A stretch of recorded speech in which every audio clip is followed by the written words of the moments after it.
Good morning students. आज हम पढ़ेंगे वाक्य के बारे में। ये हिंदी ग्रामर का महत्वपूर्ण टॉपिक है वाक्य। तो सबसे पहले वाक्य को पढ़ने से पहले वाक्य की परिभाषा देखिए। शब्दों के सार्थक समूह को, शब्दों के सार्थक समूह को वाक्य कहते हैं। शब्दों के सार्थक समूह को वाक्य कहते हैं। सार्थक से मतलब है जो अपन वाक्य काम में ले रहे हैं, अर्थात जो शब्द वाक्य में प्रयुक्त होंगे उनका अर्थ होना चाहिए, वो एक निश्चित क्रम में होना चाहिए, तब वो वाक्य में प्रयुक्त होने की योग्यता रखेंगी। शब्दों के सार्थक समूह को वाक्य कहते हैं। जैसे राधा गीत गाती है,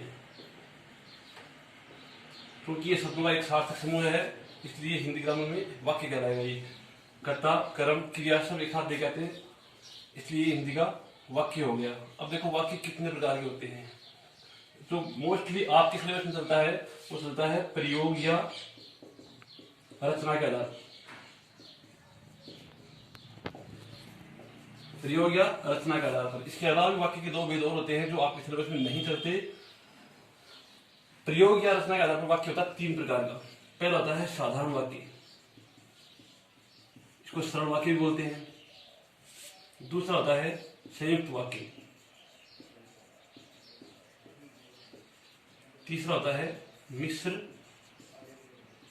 या मिश्रित वाक्य। पहला साधारण वाक्य जिसको सरल वाक्य बोलते हैं, दूसरा संयुक्त वाक्य, तीसरा मिश्र या मिश्रित वाक्य। साधारण वाक्य किसे कहते हैं? पहली बात यह आती है साधारण वाक्य, क्योंकि वाक्य का भेद जानने के लिए पहले वाक्य का भेद पढ़ते हैं साधारण वाक्य, और साधारण वाक्य को पढ़ने के लिए पहले अपन पढ़ते हैं वाक्य में क्या क्या प्रयुक्त होता है। क्योंकि वाक्य में प्रयुक्त होता है, एक होता है उद्देश्य, एक होता है विधेय। साधारण वाक्य को पढ़ने के लिए पहले उद्देश्य और विधेय को जानना जरूरी है। उद्देश्य किसे कहते हैं? उद्देश्य कहते हैं वाक्य के कर्ता को। उद्देश्य कहते हैं वाक्य में जिसके बारे में बात की जा रही है, अर्थात दूसरे शब्दों में अपन बोल सकते हैं वाक्य के कर्ता को वाक्य का उद्देश्य कहते हैं। वाक्य में जिसके बारे में बात की जा रही है वह वाक्य का उद्देश्य होता है, अर्थात वाक्य का कर्ता ही वाक्य का उद्देश्य होता है। दूसरा था विधेय, कर्ता के बारे में,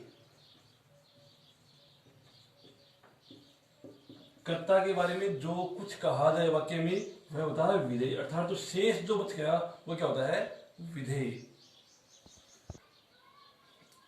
अब देखो साधारण वाक्य की परिभाषा। साधारण वाक्य की परिभाषा होती है कि जिस वाक्य में एक उद्देश्य, एक ही विधेय हो, अर्थात एक कर्ता और एक क्रिया हो, वह होता है साधारण वाक्य। जैसे मोहन खाना खाता है, मोहन खाना खाता है, वाक्य का कर्ता कौन है? मोहन। ये तो हो गया वाक्य का उद्देश्य। मोहन के बारे में जो कुछ कहा जाए, अर्थात मोहन के खाना खा रहा है, ये हो गया वाक्य का विधेय।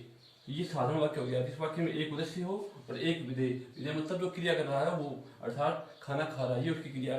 कई बार क्या होता है वाक्य में कर्ता एक से ज्यादा हो जाते हैं, क्रिया फिर भी उनकी एक होती है। जैसे राम श्याम मोहन स्कूल जा रहे हैं। इस वाक्य में कर्ता राम श्याम मोहन तीन कर्ता है, लेकिन क्रिया अभी भी एक ही है, स्कूल जा रहे हैं, अर्थात अभी भी ये क्या है? साधारण वाक्य ही है। कई बार ये भी होता है वाक्य में कर्ता एक से ज्यादा होते हैं लेकिन क्रिया एक ही होती है, तो भी क्या कहलाएगा? वो भी साधारण वाक्य कहलाएगा। ठीक है, बस।